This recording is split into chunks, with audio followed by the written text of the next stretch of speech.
ಈಗ ರಾಜ್ಯದಲ್ಲಿ ಭ್ರಷ್ಟಾಚಾರ ಮಿತಿ ಮೀರಿದೆ ಏನು ಸರ್? ಆಗಿದೆ ಸರ್, ಆಗ್ತಾ ಇದೆ, ಆಗೋದಲ್ಲ ಆಗ್ತಾನೆ ಇದೆ. ತುಂಬ ಭ್ರಷ್ಟಾಚಾರ ಆಗ್ತಾಯಿದೆ ಅಂದರೆ ಅದು ಹೇಳ್ಕೊಳೋವಷ್ಟು ಆಗ್ತಾಯಿದೆ. ಏನೋ ಯಾರಿಗೂ ಗೊತ್ತಾಗ್ತಾ ಇಲ್ಲ, ಅದು ಆ ಥರ ಮಾಡ್ತಾಯಿದ್ದಾರೆ. ಈಗ ನೋಡಿ ರ್ಯಾಪಿಡೋ ಮಾಡ್ತಾರೆ, ಟೂ ವೀಲರು ಮಾಡ್ತಾರೆ. ನಮ್ಗೆ ಎಷ್ಟು ಕಷ್ಟ ಇದೆ ಅಂದರೆ ತುಂಬ ಕಷ್ಟ ಆಗ್ತಾಯಿದೆ. ದುಡ್ಡು ಕೊಡದೆ ಯಾವ ಇಲಾಖೆಗಳಲ್ಲಿ ಕೆಲಸ ದುಡ್ಡು ಕೊಡಲಿಲ್ಲ ಅಂದರೆ ಕೆಲಸನೇ ಆಗಲ್ಲ. ಈಗ ದುಡ್ಡು ಕೊಟ್ರೆ ಕೆಲಸ ಆಗೋದು, ಆ ಥರ ಪರಿಸ್ಥಿತಿ ಬಂದಿದೆ. ಈಗ ಮುಂದಕ್ಕೆ ಏನು ಯಾವ್ಯಾವ ಥರ ಆಗುತ್ತೆ ಅನ್ನೋದು ಗೊತ್ತಾಗ್ತಾಯಿಲ್ಲ ಸರ್. ತುಂಬ ಕಷ್ಟ ಆಗ್ತಾಯಿದೆ. ಈಗ ಡ್ರೈವರ್ದು ಅಷ್ಟೇ, ಆಟೋರ್ದು ತುಂಬ ಜೀವನ ಕಷ್ಟ ಇದೆ ಅಂದರೆ ಹೇಳ್ಬಾರ್ದು, ಅಷ್ಟು ಕಷ್ಟ ಆಗ್ತಾಯಿದೆ. ಲೈಸೆನ್ಸ್ ಎಲ್ಲದಕ್ಕೂ ಲಂಚ ಇಲ್ಲ ಅಂದರೆ ಕೆಲಸನೇ ಆಗ್ತಾಯಿಲ್ಲ. ಆ ಥರ ಆಗಿದೆ ಈಗ. ಮಿತಿ ಮೀರಿದೆ ಅಂತ ಹೇಳ್ತಾನೆ. ಸರ್, ಈ ದುಡ್ಡು ಕೊಡದೆ ಯಾವ ಇಲಾಖೆಗಳಲ್ಲಿ ಎಲ್ಲಿ ಆಗಲ್ಲ, ಪ್ರತಿಯೊಂದು ಇರ್ಬೋದು.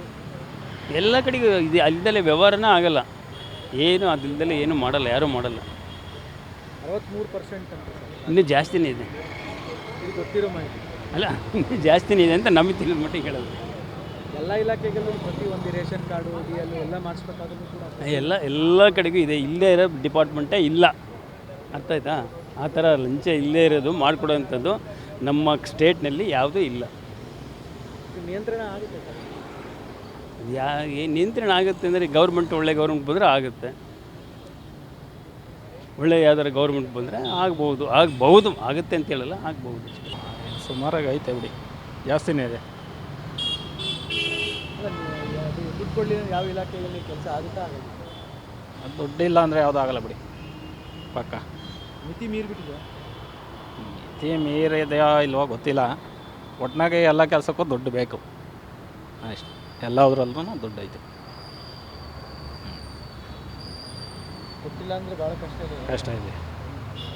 ಏನು ಹೇಳ್ತೀರಾ ಸರ್? ಏನು ಹೇಳೋಕ್ಕಾಯ್ತದೆ, ಏನು ಹೇಳೋಣ? ನಿಯಂತ್ರಣ ಆಗುತ್ತೆ?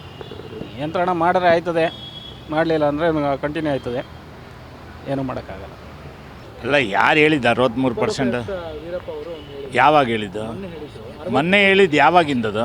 ಅದು ಹಳೆ 2019 ಯಾರಿದ್ರು ಅವಾಗ? BJP ಗೌರ್ಮೆಂಟ್ ಇತ್ತು.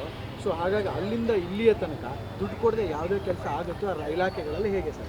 ಹಿಂಗೆ ಕೆಲಸ ಆಗುತ್ತೆ. ರೂಢಿ ಮಾಡಿರೋ ಜನ, ತೊಗೊಳ್ತಾ ಇರೋದು ಜನ. ಯಾರು ದೂರಕ್ಕಾಗಲ್ಲ. ಇವ್ರು ಲಂಚ ಕೊಡೋಕ್ಕೆ ಹೋಗಿದ್ದಾರೆ, ಅವ್ರು ಲಂಚ ತೊಗೊಳಕ್ಕೆ ಹೋಗಿದ್ದಾರೆ. ಈ 63% ಅಂತ ಏನು ಹೇಳಿದ್ರೆ ಅದು ಆವತ್ತಿಗೆ ಅವ್ರು ಹೇಳಿರೋದು ಆನ್ BJP. ಅದನ್ನು ಇವ್ರ ಮೇಲೆ ತಿರುಗಿಸ್ತಾ ಇದ್ದಾರೆ, ಇವ್ರ ಮೇಲೆ ತಿರುಗಿಸ್ತಾ ಇದ್ದಾರೆ. ಸೊ ಲಂಚ ಇಲ್ಲದೆ ಆಗಲ್ವ ಅಂದರೆ ಲಂಚ ಇಲ್ಲದೆ ಆಗುತ್ತೆ. ಲಂಚ ಯಾವಾಗ ಕೊಡೋವ್ರಿಗೂ ನಾವು ಬಿಡ್ತೀವೋ ತೊಗೊಳೋಕೆ ಅವ್ರು ಇದ್ದೇ ಇರ್ತಾರೆ. ಸೊ ಅವ್ರನ್ನೇ ದೂರಿ ಪ್ರಯೋಜನ ಏನಿಲ್ಲ. ಮಾಮೂಲಿ ಟ್ರಾಫಿಕ್ ಸಿಗ್ನಲಲ್ಲಿ ಎಲ್ಲೋ ಸಿಗಾಕೊಂಡ್ರೇ 50 ರೂಪಾಯಿ ಕೊಟ್ಬಿಟ್ಟು ಹಂಗೆ ಹೋಗ್ತಾರೆ. ಯಾರು ರೂಢಿ ಮಾಡೋದು? ಸೊ ಎಲ್ಲ ಅವ್ರನ್ನೇ ಬ್ಲೇಮ್ ಮಾಡೋದಕ್ಕಿಂತ ಜನ ಸರಿಯಾಗಬೇಕು ಅಷ್ಟೇ. ಲಂಚ ಹೋಗ್ಬೇಕಂದ್ರೆ ಜನ ಚೇಂಜ್ ಆಗಬೇಕು. ಜನ ಚೇಂಜ್ ಆಗದೆ ಬರೀ ಬೇರೆಯವ್ರನ್ನ ದೂರೋದೇ ನಮ್ಮ ಲೈಫ್ ಆಗೋದ್ರೆ ಏನು ಮಾಡೋಕ್ಕಾಗಲ್ಲ. BJP ಕಾಂಗ್ರೆಸ್ ಅಂತಲ್ಲ, ಇಬ್ಬರು ಅವರೇ ಅಣ್ಣ ತಮ್ಮಂದರೆ. ಅವ್ರು 40, ಇವ್ರು 60, ಅಥವಾ ಇವ್ರು 60, ಅವ್ರು 40 ಅಷ್ಟೇ. ಕಾಂಪಿಟೇಷನ್ ಆಗ್ತಾ ಇದೆ ಅನ್ನೋದು. ಕಾಂಪಿಟೇಷನ್ ಮಾಡ್ಕೊಳ್ಳಿ, ಅವ್ರೇನಾದರೂ ಮಾಡ್ಕೊಳ್ಳಿ. ಕೊಡೋರು ಯಾರು? ಜೋಬಿಂದ ಕಿತ್ಕೊಳ್ತಾರಾ? ಇವಾಗ ಒನ್ ವೇಲ್ ಹೋದರೆ ಯಾರಾದರೂ ಹಿಡಿದ್ರೆ ಅವ್ನು ನಮ್ಮ ಜೋಬು ಕೈಯಾಗಿ ಕಿತ್ಕೊಳ್ತಾನ? ಬಿಡಬೇಕು ಅಂದರೆ ನಾವೇ ಕೊಡ್ತೀವಲ್ವ. ಸೊ ಹಾಗಾಗಿ ಇದಲ್ಲ, ಯಾರನ್ನೂ ಬ್ಲೇಮ್ ಮಾಡಬಾರ್ದು. ಜನ ರೆಡಿ ಆದರೆ ಅವರು ಸರಿಯಾಗಿ ಸುಮ್ಮನೆ ಹೇಳೋದಷ್ಟೇ.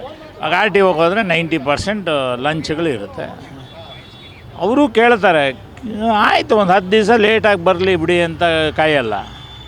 ಇವರು ಇದು ಮಾಡ್ತಾರೆ, ಏನು ಅರ್ಜೆಂಟು, ಪ್ರಧಾನಮಂತ್ರಿ ಹುದ್ದೆಗೆ ಹೋಗಿ ಕೂತ್ಕೋಬೇಕು ಅನ್ನೋ ಥರ ಇವರು ಅರ್ಜೆಂಟಾಗಿ ಇವತ್ತೇ ಬೇಕು ಅಂತಾರೆ. ಅವರು ಅದನ್ನೆಲ್ಲ ಅಡ್ವಾಂಟೇಜಾಗಿ ತೊಗೊಳ್ತಾರೆ. ನಿಯಂತ್ರಣ ಆಗ್ಬೋದು. ಹೆಂಗಾಗುತ್ತೆ? ವೇಶ್ಯಾವಾಟಿಕೆ ಲಂಚ, ವೇಶ್ಯಾವಾಟಿಕೆ ಅನ್ನೋದು ಅನಾದಿ ಕಾಲದಿಂದ ಅದನ್ನು ನಿಲ್ಸೋಕ್ಕಾಗಲ್ಲ, ಲಂಚನೂ ನಿಲ್ಸೋಕ್ಕಾಗಲ್ಲ.